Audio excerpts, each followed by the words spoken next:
Ito mga kaibigan, halo lang natin sana kainin dahil ito mga kaibigan, pwede rin sa tubig ha.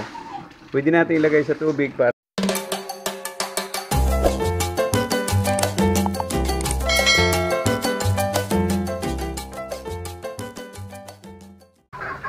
Good morning, good morning, good morning mga kaibigan. Happy Sunday po. Again, dito na tayo sa aking maliit na babuyan. Ngayon ay share ko lang po sa inyo mga kaibigan. Update ko lang po. Mga kaibigan, mayroon pa natitirang isang pirasong biik. Mga kaibigan, ayan po si Bulilit. At pupurgahin natin mga kaibigan dahil ito po ay bansot para lumaki. At hindi na po namin sinama ito sa bintahan dahil medyo siya lang ang pinakabansot. Ngayon mga kaibigan, share ko lang po sa inyo paano po magpurga. Mga kaibigan, hindi po ako nakabili ng latigo dahil walang available po sa store. Ivermectin. At ayon sa nagtitinda doon ay maganda naman po. Ito po ay para sa isang biik po. Mga kaibigan, ngayon po halo na natin. Dito lang tayo mga kaibigan dahil wala po, ayan, nagwawala na po ang aking inahin. Tubig.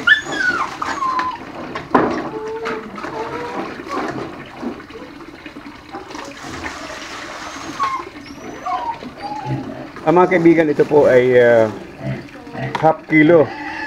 Ang pagkain ko po dito sa aking baboy ay mahigit 1 kilo sa isang araw. So ngayon dahil pupurgahin natin, ito po ay hatiin ko lang po dahil po half kilo ito.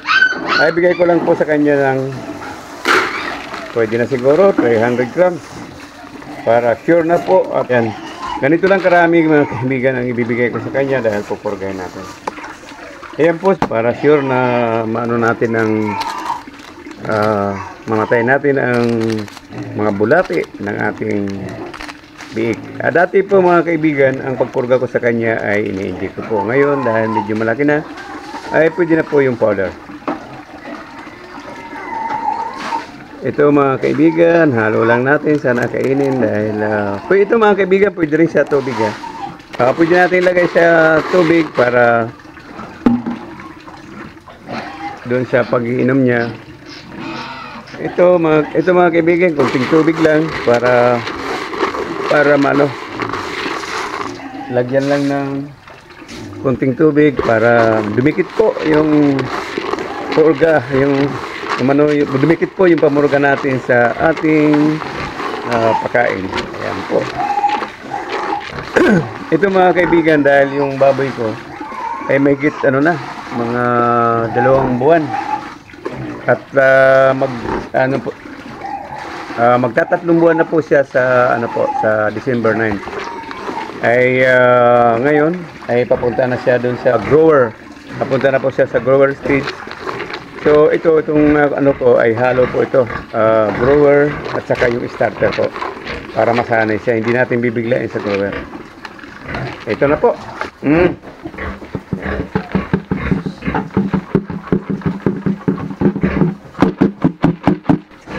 Na si Bulilit.